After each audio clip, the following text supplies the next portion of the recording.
Peacemakers of Christo. தேவன் உனக்குள்ளா இருக்கும் பொழுது பல சோதனைகள் வரதான் செய்யும். அப்ப நீ தேவனை ஏன் கூப்பிட மாட்டேங்கின்றாய்? படகுல ஆண்டவர் போகின்றார், காற்று அடிக்கிறது, அலைகள் அடிக்கிறது. அப்ப அந்த சீடர்கள் அனைவரும் பயந்து போகிறார்கள். அப்ப பயந்து போகிற சீடர்கள் இயேசுவை அழைக்கிறார்கள். அப்ப அவிசுவாசியே, ஆண்டவர் சொல்லுகிறார், அவிசுவாசியே, ஆண்டவர் உன்னில் இருக்கிறேன், நான் இங்கு இருக்கும் பொழுது உனக்கு ஏன் பயம்? அப்ப நீயும் படகில் சென்று கொண்டிருக்கின்றாய். அந்த படகில் சென்று கொண்டிருக்கையில உனக்கு பலவிதமான பிரச்சனைகள் வருகையிலே நீ ஏன் ஆண்டவரை சந்தேகப்படுகிறாய்? ஏன் ஆண்டவரை மறுதலிக்கிறாய்? ஏன் ஆண்டவரை மறந்து போகின்றாய்? ஏன் ஆண்டவரை கூப்பிடுவது இல்லை? அப்ப ஆண்டவர் நம்மில் இருக்கிறார் என்ற உணர்வுகள் இந்த உலகத்துல நிறைய பேத்துக்கு இல்லாம போயிடுச்சு. அதனால்தான் அவன் தோல்வி அடைகிறான், பயத்தில் இருக்கின்றான். அப்ப கொஞ்ச நேரம் பூசைக்கு போனாலோ இல்ல கொஞ்ச நேரம் ஆராதனைக்கு போனாலோ எனக்கு தைரியம் வந்துருச்சுன்னு நீ நினைக்கிற. இல்ல, நீ ஆராதனைக்கு போனதுனாலயோ ஜபத்துக்கு போனதுனாலயோ உனக்கு தைரியம் அல்ல. நீ அங்கு சென்று ஆண்டவரை கொஞ்சமாவது ஒரு 2% உணர ஆரம்பித்தாய். உணரும் பொழுதுதான் அப்ப அந்த உணர்வுகள், நீ இருக்கிற இடம் முக்கியம் தேவையில்ல. நீ எங்க இருந்தாலும், பாத்ரூம்ல இருந்தாலும், ஆகாயத்துல இருந்தாலும், மொட்டைமாடியில இருந்தாலும் ஆண்டவரை உணர வேண்டும். ஆண்டவரை நீ எப்பொழுது உணர்கின்றாயோ அந்த தெய்வீக ஞானம் உன்னை எப்பொழுது அறியாமையிலிருந்து அகற்றுகிறதோ அப்பொழுது நீ இறைவனாக மாறுகின்றாய். அப்ப தெய்வ பிள்ளைகளே, இறைவனை இறைவனை இறைவனை என்று நீ எங்கும் தேட வேண்டாம். இறைவன் உனக்குள்ளா இருக்கிறார் என்பதை நீ நிற்கிற இடத்துல ஆண்டவர் இருக்கின்றார். God is omnipresent, God is omniscient. அப்ப அவர் எங்கும் வியாபித்திருக்கிறார், எதிலும் இருக்கிறார் என்பதை நாம் உணர வேண்டும் தெய்வீக பிள்ளைகளே. Praise the Lord, hallelujah, hallelujah, praise the Lord. இந்த வேத சத்தியத்தை தான் ரொம்ப நாள் நம்ம தியானிக்காம, உணராம, அறியாம இருக்கின்றோம். இந்த நம்பிக்கை என்பது எரேமியா 29வது அதிகாரம் 11வது வசனத்துல, உங்களுக்காக நான் நினைக்கிற நினைவுகள் சமாதானத்தின் நினைவுகள், தீமையின் நினைவுகள் அல்ல, உங்களுக்கு எதிர்காலத்தையும் நம்பிக்கையையும் கொடுக்க நினைக்கிறேன் என்று கர்த்தர் சொல்லுகின்றார். பிரைஸ் தி லார்ட், அல்லேலூயா. உங்களுக்காக நான் நினைக்கிற நினைவுகள் சமாதானத்தின் நினைவுகள். அப்ப நான் என்ன நினைக்கின்றேன்? கடவுள் எனக்கு சமாதானத்தின் நினைவுகளை நினைக்கின்றார். நான் என்ன நினைக்கின்றேன்? அவிசுவாசமான, சமாதானம் இல்லாத ஒரு நினைவுகளை தான் எனக்குள்ளாய் நான் நினைத்து கொண்டிருக்கின்றேன். ஐயோ, என் பிள்ளைக்கு ஏதாவது ஆயிடுமோ, ஐயோ அவன் பாஸ் ஆவானோ, ஐயோ என் பிள்ளைக்கு குழந்தை பிறக்குமோ, ஐயோ இது நஷ்டம் ஆயிடுமோ. அப்ப சமாதானம் தராத காரியங்களை தான் நீ நினைத்து கொண்டிருக்கின்றாய். நல்லா கவனிங்க தெய்வ பிள்ளைகளே, சமாதானம் தராத காரியங்களை தான் நாம் நம்முடைய உள்ளத்துக்குள்ளாய் வைத்துக் கொண்டிருக்கின்றோம். ஆனால் கர்த்தர் என்ன நினைத்து கொண்டிருக்கிறார்? சமாதானத்தின் நினைவுகள், தீமையின் நினைவுகள் அல்ல. நான் எனக்குள்ளாய் இயேசுவை வச்சிருக்கிறேன், நான் ஞானஸ்தானம் பெற்றேன், நான் ஆண்டவருக்குள்ளாய் வாழ்ந்து கொண்டிருக்கிறேன் என்றால், ஆனா நம்ம என்ன நினைக்கிறோம்? இன்னைக்கு நிறைய அசடுகளை தான் நம்முடைய உள்ளத்துல நினைச்சிட்டு இருக்கிறோம். தோல்விகளை பற்றி தான் அதிகமா நினைக்கின்றோம். இப்ப நோய்களை பற்றி தான் அதிகமாக நினைக்கின்றோம். ஆசீர்வாதமாக நாம் நினைப்பது இல்லை தெய்வ பிள்ளைகளே. அப்ப எண்ணம் போல் வாழ்வு, நீ என்ன நினைக்கிறையோ அதுதான் உனக்கு நடக்க போகுது. நீ என்ன நினைக்கின்றையோ அதுதான் உனக்கு நடக்க போகுது.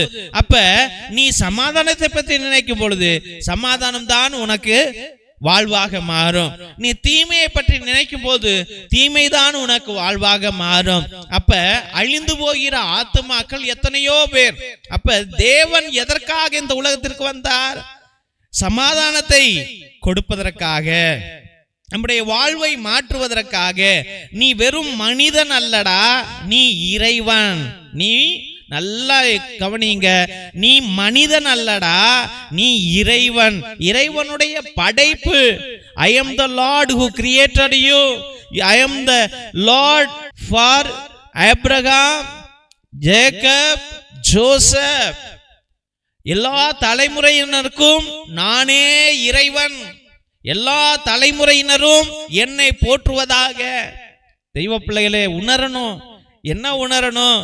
சாதாரண இந்த சின்ன மண்ணு பானையில இருக்கிற மக்களாக நாம் வாழ்ந்து கொண்டிருக்கின்றோம். அப்படி இருக்க கூடாது. நீ இறைவன், நீ அந்த மண்ணு பானையை படைத்தவருக்கு பிள்ளை என்பதை நாம் உணர வேண்டும். பிரைஸ் தி லார்ட், அல்லேலூயா. திருசிலுவை ஆசீர்வாதத்தை பெற்றுக்கொள்வோம். தந்தை ஆசீர்வாதத்தின் திருசிலுவை, திருசிலுவை உனக்கும் உன் குடும்பத்திற்கும் வெளிச்சமாய் இருக்கிறது. நரக சர்ப்பம் உனக்கு அதிபதியாக வேண்டாம். சாத்தானே அப்பாலே போ. அபத்தங்களை இப்பிள்ளைகளுக்கு போதிக்காதே.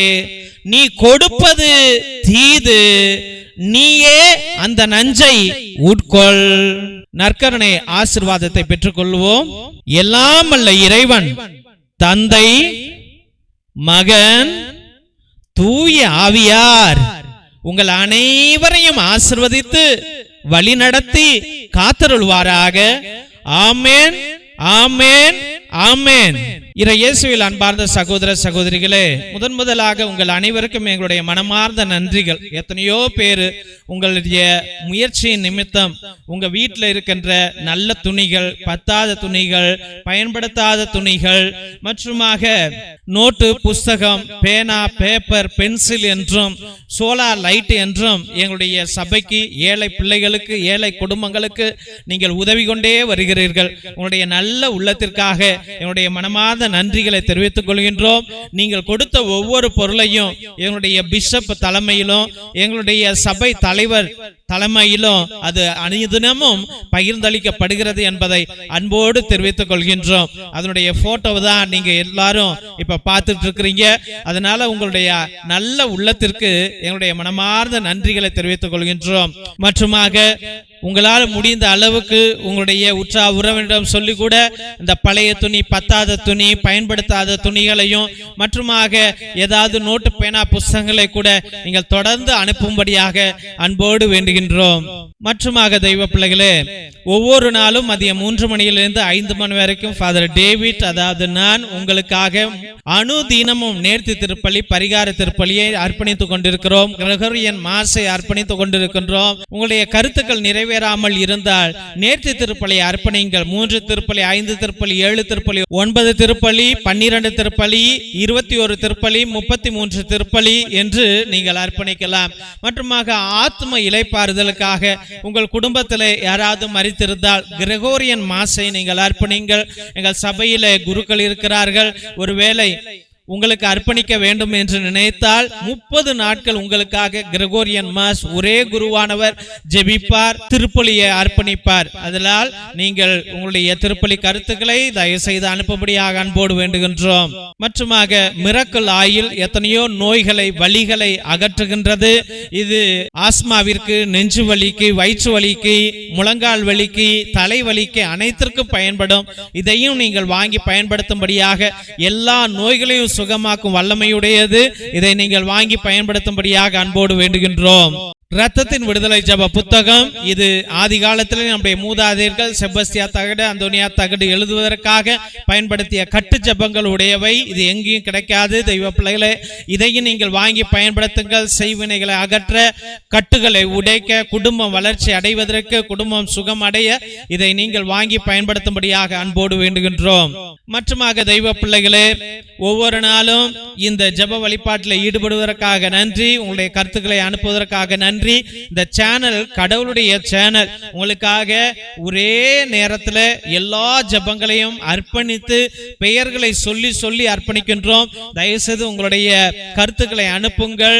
இந்த சேனலை சப்ஸ்கிரைப் பண்ணுங்க, இதை ஷேர் பண்ணுங்க, இதை வளர்த்து விடுங்க. இது கடவுளுடைய காரியம். இதை நீங்கள் வளர்க்கும்படியாக மற்றவர்களிடம் சொல்லி இந்த ஜபத்தில் பங்கு கொள்ள அவர்களை கேட்டுக்கொள்ளும்படியாக அன்போடு வேண்டுகிறோம்.